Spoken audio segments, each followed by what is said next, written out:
Paula. That was beautiful, as usual.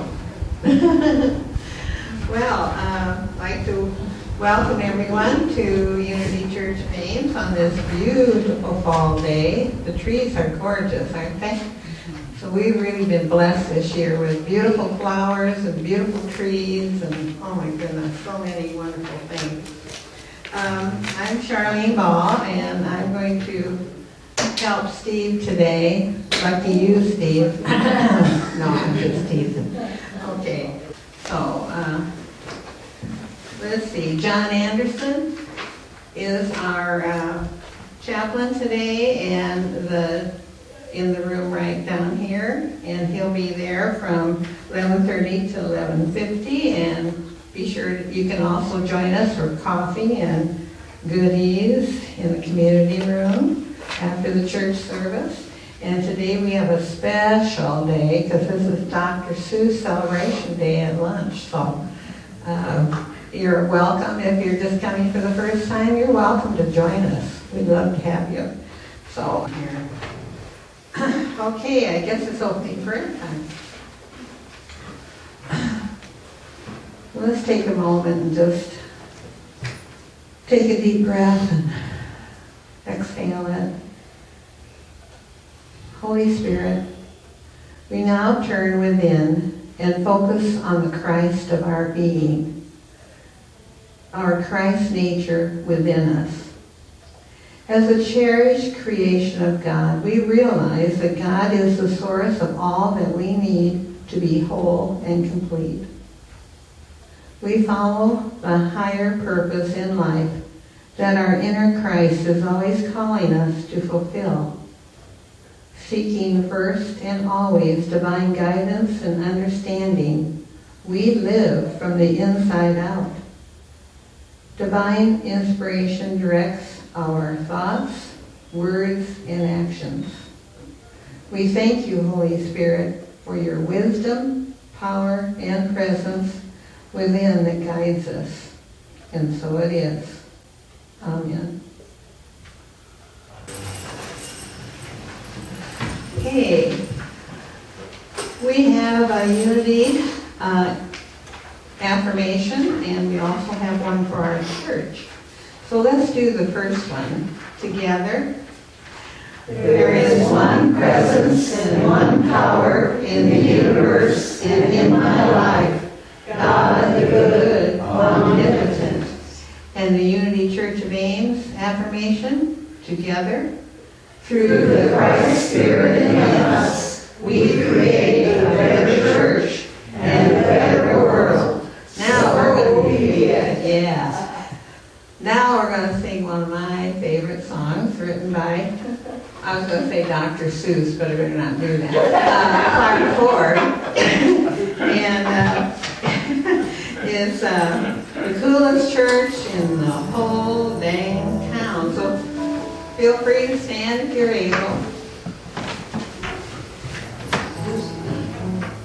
Yeah, you can dance. If you want to dance, you can dance. We got the coolest church in the whole dang town. They come from miles around just to live their crowds. Oh, baby, let's go to Unity of Ames. We'll find out within and really be glad we came. We got the power of love, we got the power of strength, we got 10 hours more, just let us in the door, oh baby.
God has been, and really glad we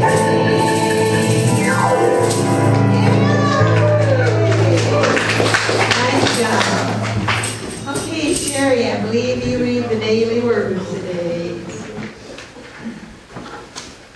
Good morning. Good morning. That's kind of a hard act to follow. This is the daily word, and the word for today is authentic. I practice authenticity with myself and others. Actors spend hours rehearsing, learning lines and working with technicians just to get everything right. They also delve into the accent, movements, and motivations of their characters. After a performance, actors shed these things and become themselves once again. In some aspects of my life, I may perform as if I'm an actor and hide behind a mask or image. I value authenticity in relationships. God leads me to look at areas where my lines and roles may not reflect my highest self. I lovingly release any actions and words not in alignment with my true nature. In truth, I am a loving, kind, and generous expression of Christ. As I practice authenticity with myself and others, I trust myself more, and I am free. The scripture comes from John, chapter 8, verse 22. And you will know the truth, and the truth will make you free. The word for today, authenticity. Thank you, Sherry. Okay. And Steve, it's your turn.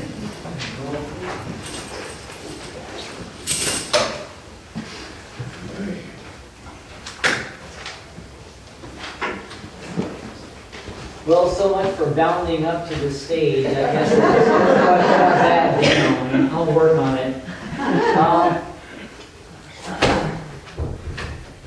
guess I'll just kind of do some page flipping from here. I got the kind of tied to the mic, I guess, and so I'll just make it work from here. I wrote this and rewrote it and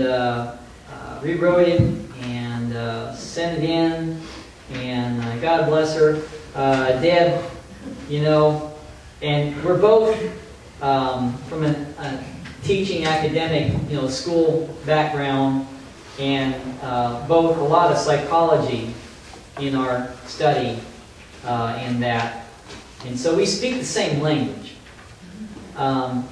And she's very polite and very tactful and very, you know, courteous in telling you, yeah, Steve, rewrite it. And, you know, and so, rewrite it. And I believe it's version 10 is the one that finally came through as the one.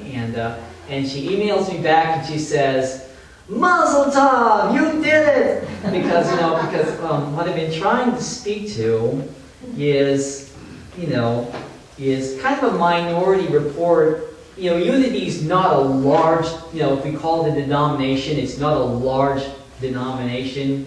You know, demographics of Unity across the United States, one in every 1,800 people maybe, or whatever. But so it's not a really large denomination. And I'm a minority report within Unity in some ways because I'm from a Eastern European Jewish ancestry on my mother's side. And yet I grew up in Unity right from a little kid. I mean, I was out in California studying with a spin-off of Unity. That's a church out in California. They just didn't like coming back to Leeson, Missouri to go to school. So they took all the books and they put up their own school out in California and had their own branch. But really it's the same thing as Unity in terms of the books and the ideas. But at any rate, then we came back to the Midwest, and I literally got thrown out of the boys' choir at the Methodist Church, first thing. I went there in my shorts, riding my skateboard, anyway. which set me off to a bad start in Indianola, Iowa, right off the bat back in the 60s. And then after that, then I was caught instructing with my fingers in the choir during the chorus. And, in other words, the choir director, she was up there, doing this with the actual batons, and there I was in the choir instructing right back at her and just really getting into it. My zeal was really going, but it was not deemed appropriate, and they didn't want me. She basically said, "Don't come back. You're gonna keep this up." And I was crying. I was very upset. And Mom said, there's a Unity Church in Des Moines, a Unity Center in Des Moines, so we'll go to the Unity Center of Des Moines. And so I did, and I loved it right off the bat. And so that's where I stayed. So I've really been with Unity pretty much all my life. Anyway, so this is kind of a reflection on zeal, the cosmically necessary divine power that's in us. And, of the 12 powers, I think zeal gets a bad rap. I think people think of zeal as, enthusiasm, exuberance, excitement, you get up and go, right? It sounds more like, and it's described as being kind of the hair stands up on the back of your head, when you're feeling zeal, okay? So it's kind of described as being kind of reference to the midbrain, the medulla oblongata, sort of, at the chin level, but straight back. And so therefore it's kind of like considered kind of the lower reptilian brain part of yourself, right, in a lot of ways. So it gets a bad rap as not being a higher functioning part of your spiritual 12 powers, when in fact the strange thing about zeal is, my impression of it is that it is a surprisingly high-level spiritual power. Zeal is. Because, as Rev Deb was pointing out, your breath every moment, your heart rate, the metabolism that controls your temperature, whether or not you get up in the middle of the night to go to the loo or not when you need to, right? Fairly important thing to automatically kick up and work, right? There's a lot of things about being a human being where, thank goodness, we have this automatic get up and go mechanism. And sure, it works from within a very ancient part of the brain, but it's actually, pushing a lot of buttons at a much more higher functioning level for your capacity as an intelligent life form. So it gets a bad rap as not being a very important power, when in fact zeal is probably a very important power. And that's kind of what I wanted to get to on this. And I tell you, it took 10 rewrites. So here goes. So let's talk about zeal. In a gentle feeling with a warm and alive kind of energy to it, that is about a kind of zeal that exists across all generations, whether you're old or you're young. This faculty is something you're using constantly. Zeal is a mysterious power, and it is not, and this is probably the crucial thing about it, it is not logically driven. It doesn't make sense to our understanding power, how zeal works. It really doesn't make sense to us in our intellect. This is the kind of zeal that makes you smile when you wake up on a cold morning and must get yourself out of a nice warm bed. Think about it. That's a lot higher functioning spiritual quality than we give it credit for a lot of times. Divine zeal is a good power that gives a good feeling. So you are alive, alert, awake, and enthusiastic. This is from my Youth of Unity days when I was like 13 or 14. I'm alive, alert, awake, enthusiastic. I'm alive, alert, awake, enthusiastic. I'm alive, alert, awake. I'm awake, alert, alive. I'm alive, alert, awake, enthusiastic. And we'd be riding the bus to go from one place to the other at Unity Village in the summer camp there for Youth of Unity. And of course, there's going to be trouble if everybody's just talking, yakking to each other on the bus. So what do? They get us singing. And that's one of the songs that was a very good song, was I'm alive, alert, awake, enthusiastic. And everybody they try to outshout each other on opposite sides of the bus. And we make some kind of contest out of it. But it was a great song. And it's a great thing, to ask yourself, are you alive, alert, awake, and enthusiastic? Are you? There are thousands of reasons to be thankful for this moment, no matter what the details are in your intellectual understanding of your life. That's the mysterious thing about zeal. It's still there, and it's very important. But hey, I'm not trying to be like the big authority coach telling you something on how you should feel. I'm all about freedom, and most people who know me will tell you that that's one of the things about Stephen you will know. Yeah, Stephen is about freedom. Anyway, but the metaphor found in very old literature and many abstract essays in the study of consciousness and the mind give us this concept. So why is there an actual spiritual power or spiritual attribute that gets the name zeal? And it's an old name too, zeal. We don't use it very often. How are you feeling today? Well, George, thank you for asking. I feel rather zealous today. Zealous, I'd say. It's just not one of those words we use anymore. But why does the hair stand up on the back of the neck when this zeal faculty is strongly activated? What is this universal thing that we call zeal? I think we miss the chance to find our zeal in our lives, in our here-now moment, all the time. And I think that's important to think about. We missed out on connecting to the spirit and the spiritual truth of our own selves, of our own beings, when we don't achieve that potential for our best with this faculty, this capacity within us called zeal. We must be willing to dare greatly, as the author Brene Brown says in her recent book that was published this year, to take a chance, to possibly make some mistakes in front of everybody. You have to be able to do that. You have to be willing to deal with the stress, right? Zeal is that power that's going to make you able to do that. We must be willing to be next up and play ball. Here is the reason that you have a power called zeal, and it's part of an important story that, as a Jew in America, I feel doesn't get understood correctly. The story of Simon Judas, who is also in the Unity's study of metaphysics called October's Apostle, or the 10th Apostle in the lineup, often called the Zealot, Judas the Zealot. There are two different stories, even in the official Christian Bible, about Judas's death, and they don't agree with each other. One story in Islam, in addition, even says that he was crucified in mistaken identity for Jesus, and that's because the name Barabbas, translated in Hebrew, means son of God, Bar Abbas in Aramaic. So this is something most Christians don't know about, that in Islam they go, actually Judas was the one crucified that day, giving a separate story that is an accounting of how in Christianity, in the religion of Christianity, the formal organized church religion of Christianity, even though they do say that Jesus was a prophet, they also say that the Christian church achieved the story of Jesus' resurrection because Barabbas was spared and the other one was crucified, which gives religious scholars, this explanation for how it is. He shows up later. He's resurrected, and the politics of that, of having beaten death, is what makes a big thing. See, that's how some in Islam explain it. Anyway, religious scholars, hey, look, as a Jew in Unity, I can tell you, religious scholars may agree to disagree.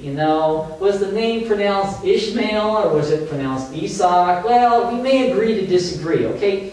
But obviously, that's how we get different religions around the world, different places on the planet that got a little different food tradition, language tradition, all this stuff. It's cool, man. It's all cool. But my story is to discuss how it is that zeal, in particular, is part of the picture in explaining a relationship dynamic that existed uniquely in the story between Judas and Jesus, because it's a model for how zeal things work or don't work.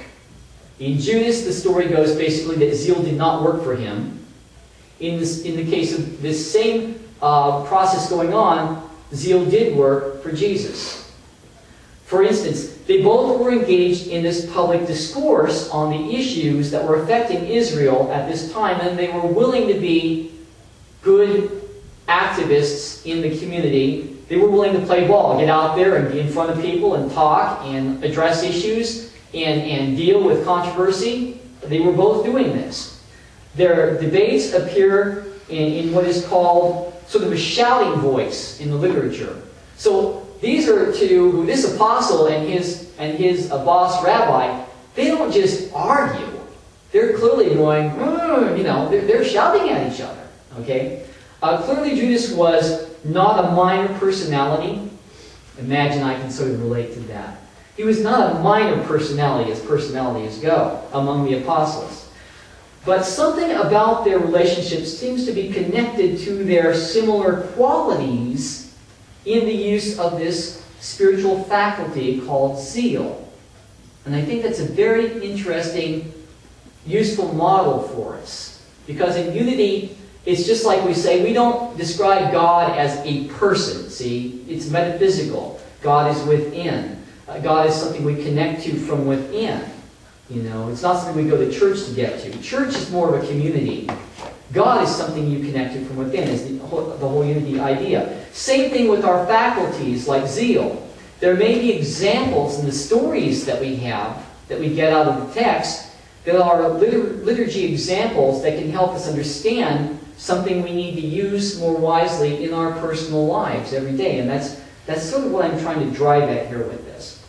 So everyone knew that it was going to be a conflict anyway that was going on, leveraged by various factions. And some factions were getting more ear-listening time with Judas, who is very concerned about what's happening in Israel. Some are getting more ear-listening time on metaphysics and things spiritual and universal familyhood, which is what Jesus is listening to. There are different factions going on around this whole group. And each one is trying to leverage what's going to happen in this group, right? And it's not surprising. That's the story.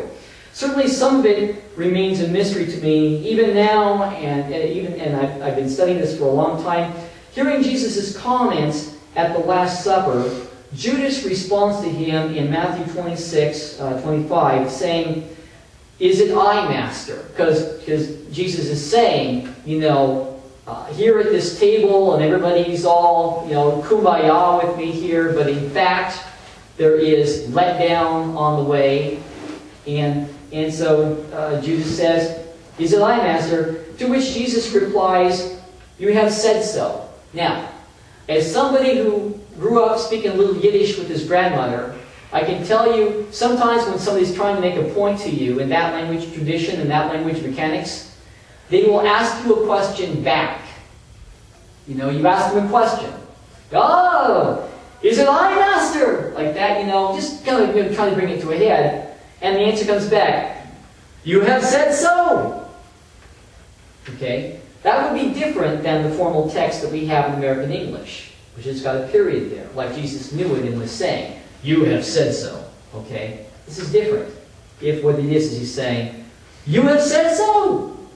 You see, because if that's the answer, then they're still arguing with each other. They don't hate each other. Neither one of them hates each other. And it doesn't suggest that what's going to happen next is anybody's grand master plan. It's just zeal working and people doing what they need to do. They're each going to bat for what they think is right.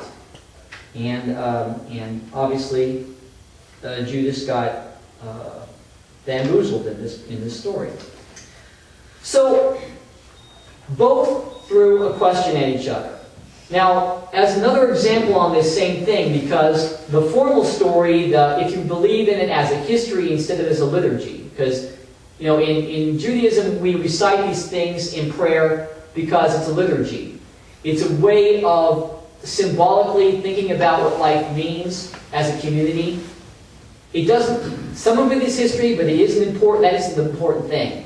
Liturgy is we're participating in something because it's a community reflection on meanings, is a liturgy. Okay? Peter, later on in this same section, replies back to this whole thing about somebody going to let him down and says, "Even if I must die with you, I will not deny you. And so said all the disciples." And if you take that one and read it and think about it, is there some other way that those words could have been translated differently and it wouldn't have been, "and so said all of the disciples," because all of the disciples would have included Judas right then and there also, and they were all saying, "I will not deny you," if I must die with you, I will not deny you. They were all saying that. Peter's going to go on later on and do exactly the opposite according to later stories in one of the Gospels. But Judas is the one who gets labeled the evil apostle, controlled by Satan, according to the fundamentalists. What I'm saying is the actual story is more useful than the one that you get handed a lot of times by the classical fundamentalists out there on this stuff. Zeal is the model here, and it's an interesting thing about the faculty of zeal. Judas didn't believe and was there affirming his commitment to his ethical duty right along with the rest of them. Peter was going to be wrong before dawn also, just like Judas. Perhaps it could be said that the main point is Jesus and Judas engaged in a dynamic relationship that shows the spiritual power of zeal and practice. They were both very energetically trying to get to the truth through this whole process that was kind of getting messed up, but they were both very resolved and very much committed to get to the truth through all of this. Each of them reasonably responded in events in good purposes, even though conflict of this process from several directions, conflict is inevitable. And that's the part that that cannot be apologized. There was conflict, it was inevitable, and there was conflict. It isn't a story simplified, truthfully, to simply blaming the Jews or Jesus. And that's basically what I really want to say is it's oversimplifying when people turn around and take this as an interpretation and say that, oh, well, it's what the Jews did or it's what Jesus did. It's like that's oversimplifying the story. There's something in here about zeal, and it's actually a useful model to think about. In my Jewish study of religious texts, there is considerable evidence Jesus was not born, for example, on December 25th, which matches the Roman social culture calendar with the birthday of Mithridates, who is the patron god of the soldiers from ancient Greece. Our familiar American Christian classical religious culture is one that has evolved in our country over history and is developed under the influence of our human nature and the needs of history and human society. So this isn't like I'm accusing anybody of any grand conspiracy or that there's some reason that people deliberately try to fudge something. It's just that actually there's some stuff in the real details that is interesting to notice and think about.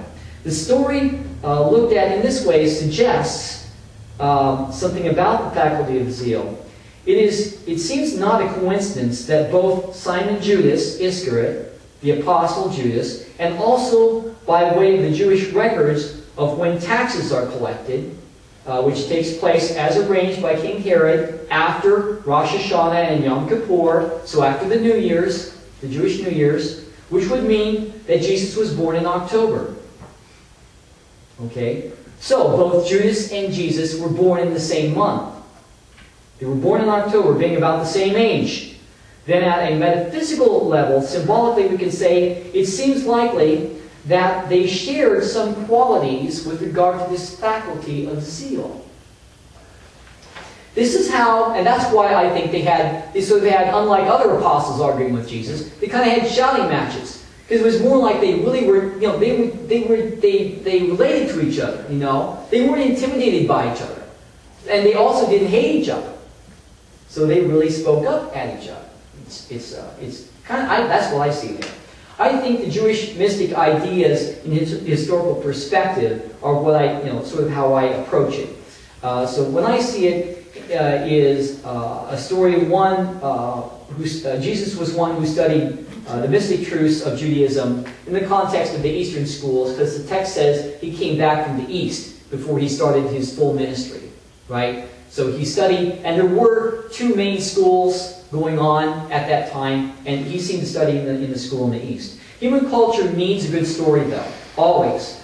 That is not criminal, and it is not actually dishonest, as long as you are willing to see it for what it really is and what's going on there. So then, if Simon Judas cares deeply about Israel, this is not an evil purpose or desire either. He just doesn't get what Jesus is up to, because Jesus came back from the East.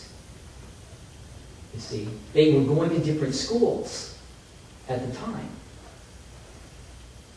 And this is why I prefer to understand that Simon Judas was born about the same time as Jesus, in the same quality of zeal in his personality, implying that Judaism is responsible. It doesn't sound like a spiritual truth. Any story to imply a division of profound spiritual meaning between groups of people, that hurts me. Okay, when I hear people try to do these things and they're saying, oh yeah, those Jews are always like this, or oh yeah, those Arabs are always like that. Anything like that hurts me, because I'm the first generation living following what we call the Shoah, the genocide in Europe, of my whole lineage. And part of my mother's family, my mother's side of the family, that bloodline is completely gone, which is why my blood type is 1 in a million today. I can't share a sentiment of religious beliefs that kill the zeal for life and truth in a people of any particular racial ethnic group anywhere. So I stand up for everybody, has their connection with God within. And I think that's very important. And we keep that in unity as a community better than I've seen anywhere else. And I think it's an important thing to be proud of. We keep that. We keep that sense of that it's God within, first and foremost, is the rule. So, even if I don't like your personality, I'm going to get over my cheap self. Is sort of what I'm saying there. And I like that about unity, that it's like that. The main idea in unity is that we are each responsible for our lives, primarily through our inner connection to God that is from within. The kingdom of heaven is within you. Right? So you make your own heaven or hell. You do that yourself. Jesus and Judas both know today that they were engaged in a dispute, very much driven by their zeal expressing toward a truth. They both had something in mind that they wanted to prove as much as to themselves as to anyone else. Jesus was enlightened and ascended consciousness. Therefore, he went into the desert for 40 days to fast, pray, and meditate, and came and to pray and meditate about it. And then he came back from the desert to attend the event of his own arrest. Jesus did not need to go into the desert for 40 days. Into the Levant desert. Have you ever been to the Levant? It's a pretty tough desert. Only to walk back after 40 days to his own arrest, knowing full well that every year at Passover and also at Rosh Hashanah, it was normal practice in the Roman government that they would select about a dozen or so of the Jewish men that were more loudly apparent in the community to crucify along the entranceway streets into Jerusalem to send an intimidating signal to the community. Don't get out of line. Don't get out of hand. He knew that. And he came back anyway. And Simon Judas accused him of planning his own arrest. And he was upset about that Jesus was doing that. That's not somebody who's opposed. That's somebody who's worried about his friend. So, each of them has a belief, although Simon Judas is mistaken about what's going to happen in the evaluation. It is a mystery how someone can be a powerful teacher for you and can also at the same time call forth in you your faculty of zeal. Good, bad, or indifferent can happen. People need a story explaining something about the personal human meaning behind the events. That's why I'm not sure the story of Simon Judas, that he hanged himself, I'm not sure that that's correct. There's actually several different stories of how he died in contemporary texts of the time. One of them got canonized and several others didn't. It is definitely political closure that he died. So in other words, it served a purpose to one way or another explain that Simon Judas, he died. Okay. So that was just part of the politics, it seems like, more so than the history. I have to believe that anything we may believe as kind of like an afterlife or whatever, these two souls, Judas and Jesus, probably own everything about what personally and spiritually was happening there in that story back at that time. I see them very much as reconciled friends again, where life is eternal. As we say in unity, I do not believe in evil, but I believe in good. Zeal is the ability to face really bad challenges and get through it anyway. Zeal is the month of October for a reason. It's because October is coming into winter, right? And so to have, and in this modern time, we've got gas heat and everything. But zeal is actually in the month of October as a symbolic reason, because we have Oktoberfest, you know, it's like eat, drink, and be merry and all that stuff, and all these things, because winter is coming, right? Does it make sense that we have a kind of a cut loose and, you know, and go crazy and put on silly costumes and you know, and it's like and dance and you know, the harvest festival? You know, it makes sense we do this time of the year. That zeal is this time of year. It makes sense because winter's coming, right? So this is our time of the year when traditionally, and this goes way back, I'm not an anthropologist, but it goes way back like anthropology, you know, that zeal is the theme this time of the year. Because we're coming in, winter's coming. And my birthday is also in October, so as a Youth of Unity and looking at those posters on the wall, and they had one of Simon Judas on the wall for October, and it was kind of like, you know, this is my month of my birthday, you know, and it's the month in which Simon Judas is born, you know. So it's like, and I'm like thinking, you know, I don't feel very verklempt about this, you know, it's just not, so it's like, I'm thinking, zeal to me has got to be, there's a divine side to zeal, and that's what I'm trying to get at.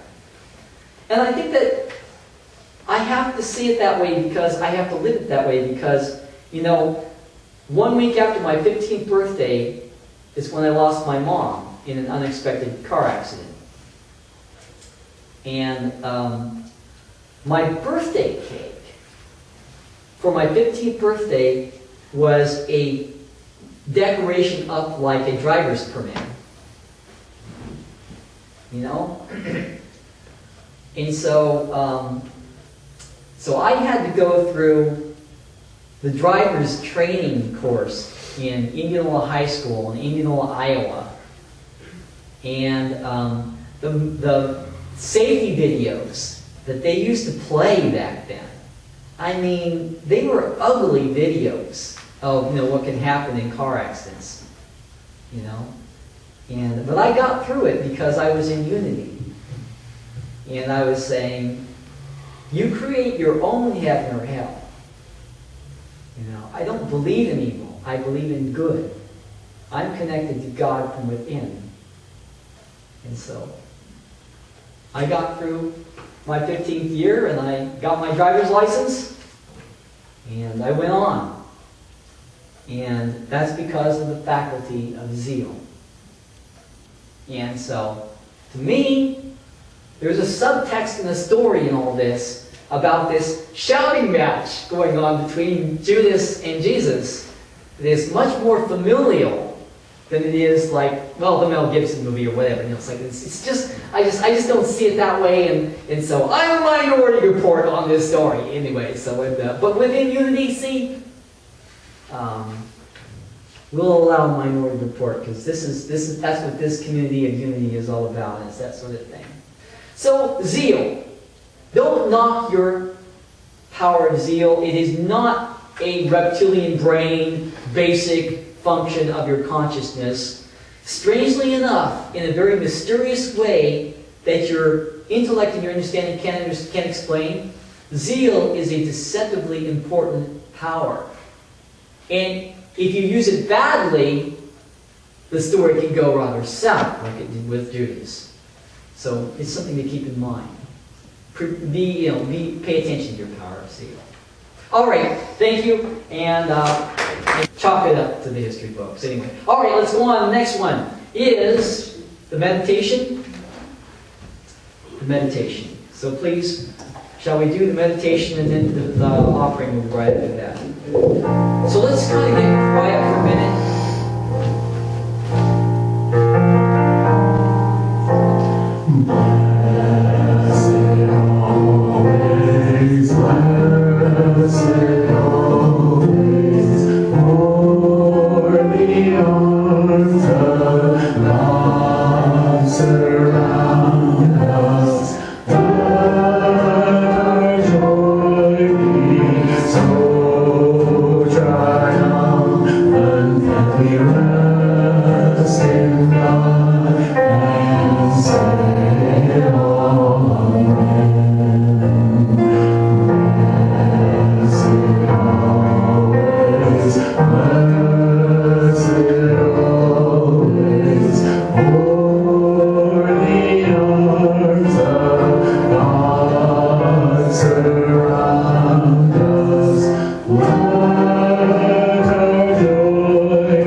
it's so much nicer they have the headset. Boy, I tell you, I'm going to tell Rev Deb next time, set me up with that headset. That's so much easier. All right, so now let's do the Let There Be Peace on Earth. Yeah.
Prayer for protection, please, together. The light of God surrounds us. The love of God enfolds us. The power of God protects us. The presence of God watches over us.